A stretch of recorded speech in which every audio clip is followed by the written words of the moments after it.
புனிதமான இந்த ஈதுல் ஃபித்ருனுடைய தொழுகைக்கு முன்னதாக நாம் தரக்கூடிய பல்வேறு விதமான சுன்னத்துகளில் ஆகச் சிறந்த ஒரு சுன்னத்து தான் சதகத்துல் ஃபித்ர். நம் எல்லோரின் மீதும் கடமைதான்.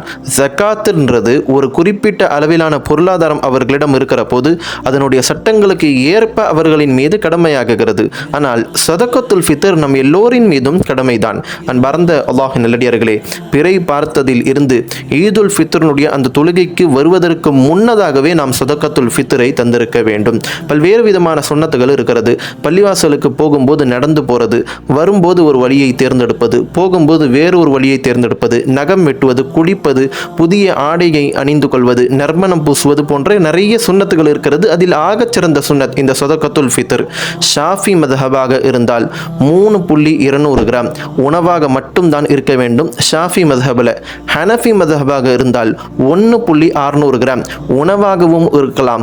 90 ரூபாயிலிருந்து காசு வேணுனாலும் கொடுக்கலாம். எனவே இந்த சதகத்துல் ஃபித்ரை புனிதமான இந்த ஈதுல் ஃபித்ருனுடைய இந்த தொழுகையின் போது நிறைவேற்ற வேண்டும் என்பது நம் எல்லோரின் மீதும் கடமை என்கிற அடிப்படையில் புனிதமான இந்த ஈதுல் ஃபித்ருனுடைய தொழுகைக்கு முன்னதாக ஈதுல் ஃபித்ருனுடைய அந்த தொழுகையிலும் எல்லா விதமான நன்மைகளையும் பெறக்கூடிய தௌஃபீக்கை அல்லாஹ் நம் அனைவருக்கும் தந்தருள்வானாக.